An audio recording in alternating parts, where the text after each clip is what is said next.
آج کی نشست کا پہلا سوال آپ کی خدمت میں یہ ہے، آپ کی زبانی ہم نے اکثر سنا کہ مذہب نے ان سوالوں کا جواب دیا ہے کہ جن کا جواب جاننے کے لیے انسان کے پاس کوئی ذریعہ علم نہیں تھا۔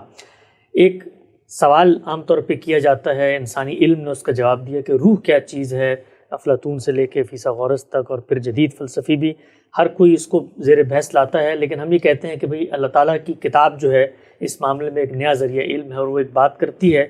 اب اس امکان کے ساتھ کتاب کی طرف جاتے ہیں تو وہاں پر روح کے بارے میں جو کچھ کہا جاتا ہے وہ تو یہ ہے کہ جی ایک امر لطیف ہے، یہ اللہ کی ایک پھونک ہے۔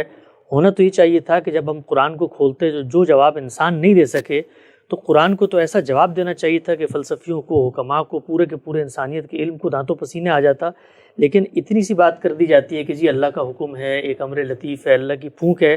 تو پھر اس کو ہم کیسے کہہ سکتے ہیں کہ اس سوال کا جواب اللہ کی کتاب نے دے دیا ہے جس کو جاننے کا علم انسان کے پاس نہیں تھا؟ یہ سوال پیدا ہی کیوں ہوتا ہے؟ یعنی جو سوالات میرے لیے اہمیت کا حامل ہیں، یہ سوال تو ان سوالوں میں سے نہیں۔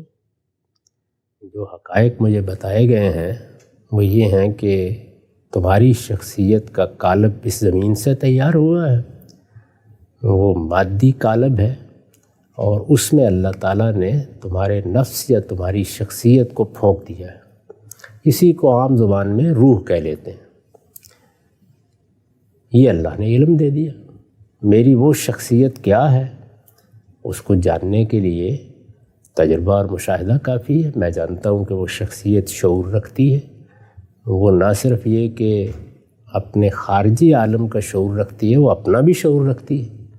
اس شعور کے ساتھ وہ اپنی صفات کا شعور رکھتی ہے، وہ اپنے آراز کا شعور رکھتی ہے، اور اس لحاظ سے وہ ایک بڑی غیر معمولی شخصیت ہے۔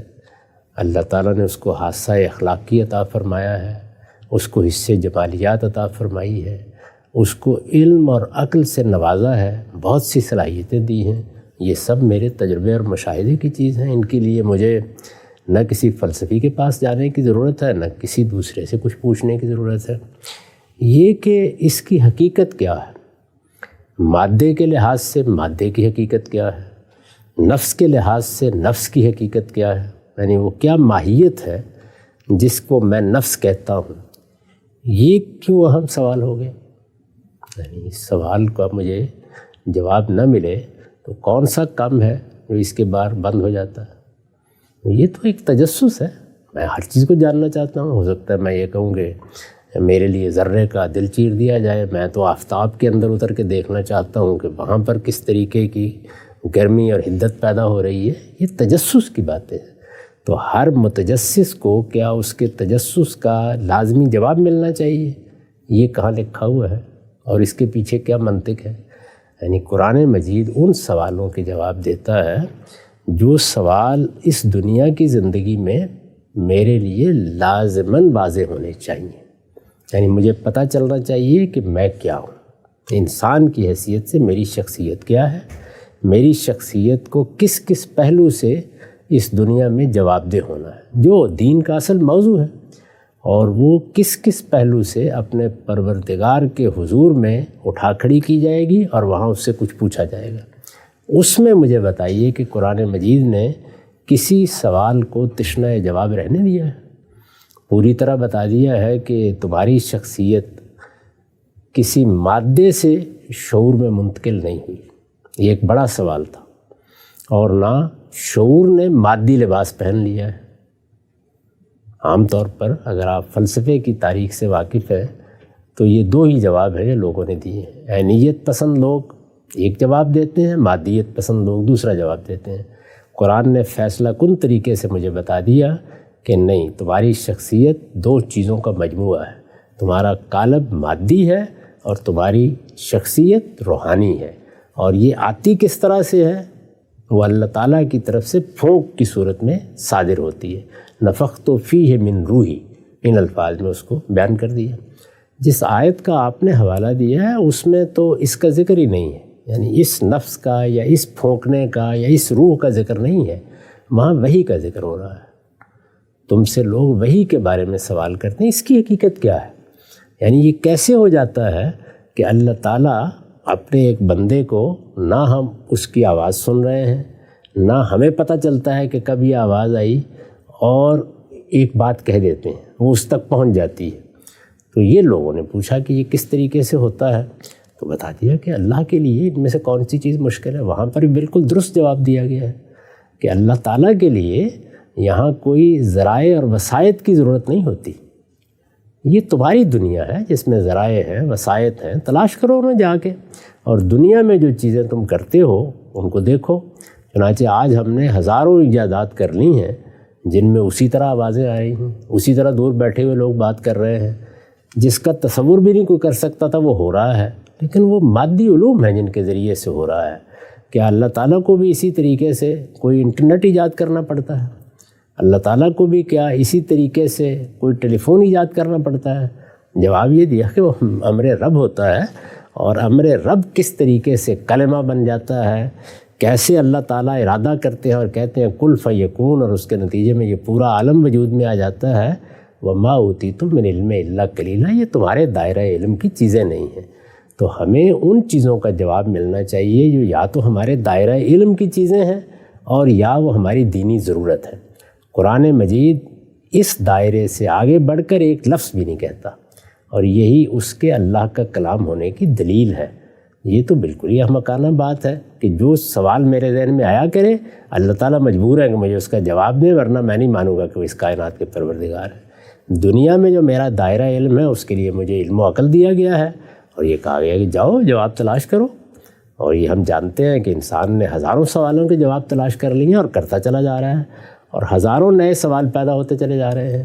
چنانچہ یہ دنیا اللہ کے کلمات کا ایسا مجموعہ ہے کہ بالکل درست فرمایا ہے کہ اگر یہ سارے سمندر روشنائی بن جائیں تب بھی اللہ کے کلمات ختم نہیں ہو سکتے، سارے درخت قلم بن جائیں تو ان کلمات کو لکھ نہیں سکتے۔ تو یہی صورت ہے، آپ دریافت کرتے چلے جائیں اور آگے بڑھتے چلے جائیں۔ اللہ تعالیٰ کن سوالوں کے جواب دے گا؟ وہ جن کا تعلق میری آخرت میں کامیابی سے ہے۔ اس میں مجھے بتائیے کون سا سوال ہے جس کا جواب نہیں دیا گیا؟ یہ تو کوئی بات ہی نہیں ہے سر۔ یہ نقطہ آپ نے واضح کیا، چند توضیحی پہلو چاہتا ہوں آپ کی خدمت میں رکھوں۔ اچھا، اگر یہ سوال اس قدر اہمیت کا نہیں تھا اور ہمارے سامنے جو وجودی حقائق ہیں ہمیں ان پہ غور کر کے آگے کا معاملہ طے کرنا ہے، تو پھر اللہ بھی اس کو زیر بحث کیوں لے کر آئے؟ یعنی وہ یہ کہہ سکتے تھے کہ روح کے بارے میں یا باقی چیزوں کے بارے میں تو ہمارا اس سے کوئی سروکار نہیں ہے، اس بارے میں کوئی گفتگو نہیں کرتا۔ انہوں نے یہ اشارہ دے دیا کہ جی یہ ایک پھونک ہے جو پھونک دی جاتی ہے، اس کے نتیجے میں انسان کو شخصیت ودیت ہوتی ہے۔ پھر بعض دینی لٹریچر میں چیزیں نظر آتی ہیں، یہ روح جو ہے پھر اللہ میں اس کو اٹھاتا ہے، لین میں لے جاتا ہے ایسے جی۔ تو جب یہ سب چیزیں زیر بحث ہیں تو سوال ہی اتنی اہمیت کا نہیں تھا، تو پھر ان کو زیر بحث ہی کیوں لایا قرآن؟ اس پہلو سے زیر بحث آیا ہے، اس میں تو بڑی اہمیت تھی۔ یعنی مجھے یہ معلوم کرنا تھا، جس طرح کہ میں نے عرض کیا کہ میرا وجود ہے کیا، یعنی میں کیا ایک مادے سے شعور پیدا ہو کر انسان بن گیا ہوں، یا شعور نے مادے کا پیرہن اختیار کر لیا ہے؟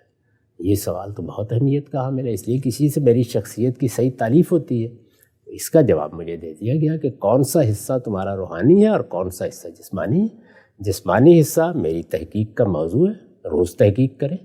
میں تو بارہا یہ کہہ چکا ہوں کہ مادے میں زندگی کیسے پیدا ہوتی ہے، یہ چونکہ ہمارے سامنے پیدا ہوتی ہے، اس لیے یہ تحقیق کا موضوع بننی چاہیے، بنائیں، دریافت کریں۔ لیکن یہ جو شعوری شخصیت آتی ہے اس کے بارے میں اللہ تعالیٰ نے حد بتا دی ہے کہ یہ آسمان سے آتی ہے، یہ زمین سے پیدا نہیں ہوتی۔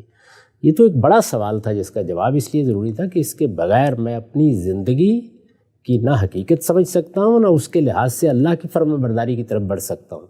اگر میں ایک مادی وجود ہوں تو پھر موت کے بعد کی زندگی، مرنے کے بعد زندہ رہنا، میرا جسم میرے سامنے گل سڑ کے ختم ہو جاتا ہے، اس کو کیا باقی رہ جاتا ہے؟ ساری سوالات لجنل ہو جائیں گے۔ تو ان سب سوالوں کا جواب دینا بہت ضروری تھا، لیکن یہ کہ اس کی حقیقت کیا ہے، یعنی یہ بتایا جائے کہ مادہ اصل میں ہے کیا۔ تو اب دیکھیے نا، آپ اندر اتر رہے ہیں، ذرے میں اتر گئے، ذرے کے اندر پھر مزید اترے، اس سے بھی آگے جا رہے ہیں۔ جائے خود تحقیق کریں، تلاش کریں، اللہ تعالیٰ کو اس کا جواب کیوں دینا چاہیے؟ یعنی وہ کون سا کام ہے جو اس کے بغیر میں نے جیسے کہ عرض کیا رکا ہوا ہے؟ اتنی بات کا جواب اللہ تعالیٰ دیں گے جس کا تعلق میری آخرت سے ہے، اور جو جواب اگر مجھے نہ ملے تو میں غلط راستے پر جا سکتا ہوں۔ جی اچھا، ہم سب جو لوگ اس سوال کا جواب دینے کی کوشش کرتے ہیں، حقیقت بیان کرتے ہیں، ظاہری بات ہے اس میں ان کا اپنا ایک تخیل ہے یا ان کا استنباط ہے یا کوئی بھی ان کے مفروضے ہیں، تو چلیں ان کے پاس تو کوئی نہ کوئی ذریعہ علم ہے، کوئی نہ کوئی منطقی علمی فکری مقدمہ ہے جس کی بنیاد پہ وہ روح کی حقیقت تلاش کر رہے ہیں۔ اس کے مقابلے میں ہم مذہبی لوگ ہیں اور ہم یہ کہتے ہیں کہ بھئی ہمیں تو حقیقت کا پتہ ہی نہیں ہے، تو پھر ہم ان سے کیسے مکالمہ کریں گے؟ وہ کہتے ہیں ہم تمہیں حقیقت دکھاتے ہیں اور ہم جواب میں کہیں کہ بھئی ہمیں تو حقیقت کا پتہ ہی نہیں، تو ہم ان کو کیسے ریفیوٹ کریں گے؟ نہیں، جو حقیقت وہ بتانا چاہتے ہیں اس کے لیے انہیں تجربے اور مشاہدے سے استدلال پیش کرنا ہے۔ تجربے اور مشاہدے کی چیزوں کو ہم نے کب دیکھنے یا سننے سے انکار کر دیا؟ کبھی بھی انکار نہیں کیا۔ وہ اپنے دائرے میں جب بات کرتے ہیں تو ہم ان کی بات سنتے ہیں، اس کی قدر کرتے ہیں، اس کو عزت کی نگاہ سے دیکھتے ہیں اور سائنسدانوں کو دنیا کے لیے رحمت سمجھتے ہیں۔ یہ ان کا دائرہ ہے، اس دائرے سے باہر ان کے پاس کوئی ذریعہ علم ہی نہیں ہے۔ روح کے بارے میں کوئی سائنسی تحقیقات نہیں ہوئی، نہ ہو سکتی ہیں۔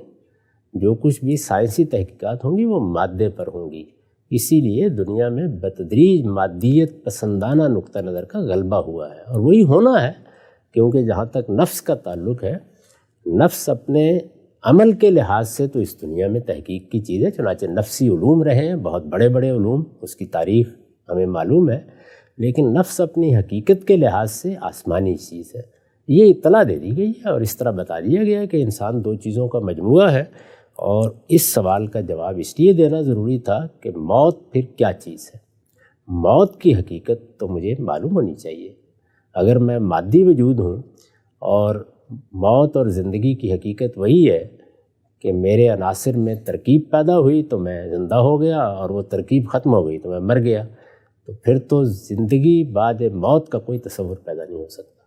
تو چونکہ مذہب کا بڑا بنیادی مقدمہ ہے زندگی بعد موت، اس کے لیے یہ بتایا گیا ہے کہ تمہاری اصل شخصیت پر موت واقعی نہیں ہوتی، وہ تمہاری شخصیت آسمانی ہے، اس کو اللہ کے فرشتے لے جاتے ہیں۔ یہ قالب ہے، اس دنیا سے تمہیں دیا گیا تھا، نیا قالب دے دیں گے، 1000 نئے قالب دے دیں گے، اس سے کوئی فرق نہیں پڑتا۔ اصل شخصیت تمہاری اللہ تعالیٰ نے براہ راست تخلیق کی ہے، اور وہ ابدی ہے، وہ کبھی ختم نہیں ہوگی۔ یہ بہت بڑی بات ہے، یہ مجھے معلوم ہونی چاہیے، اس کے بغیر تو میں کسی مذہبی آدمی کی حیثیت سے زندگی نہیں بسر کر سکتا۔ لیکن یہ کہ مادے کی حقیقت اللہ تعالیٰ بتائیں، کیوں بتائیں؟ یعنی اس کا کیا تعلق ہے؟ یہ تو موضوع ہی نہیں ہے۔ مذہب کا موضوع میری موت ہے، زندگی کے بعد کیا ہونے والا ہے، اس سے متعلق ہر سوال کا جواب دے دیا گیا۔ نقطہ آپ نے واضح فرمایا۔ آخری سوال اس ضمن میں پوچھنا چاہتا ہوں آپ سے، قرآن مجید کا یہ دعویٰ ہے کہ وہ دین سے متعلق ہر اختلاف میں فیصلہ کچھ جگہ پہ کھڑا ہے، حرف آخر ہے، قول فیصل ہے، میزان فرقان حکم مہیمن، آپ ذکر بھی کرتے ہیں۔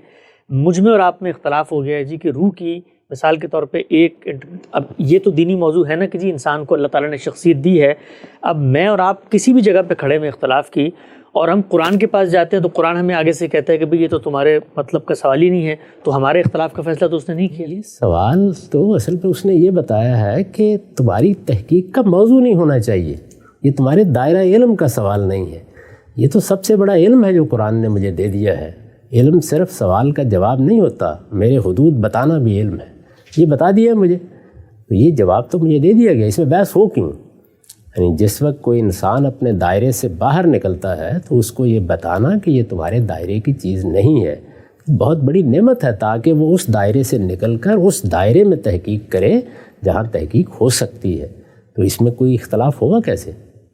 تو وہی جواب ملنا چاہیے، جواب اللہ تعالیٰ نے دے دیا۔ نقطہ واضح ہوا، وقت ہمارا یہاں پہ ختم ہوتا ہے، انشاءاللہ دوبارہ حاضر خدمت ہوں گے، اب تک آپ لوگ کا بہت شکریہ۔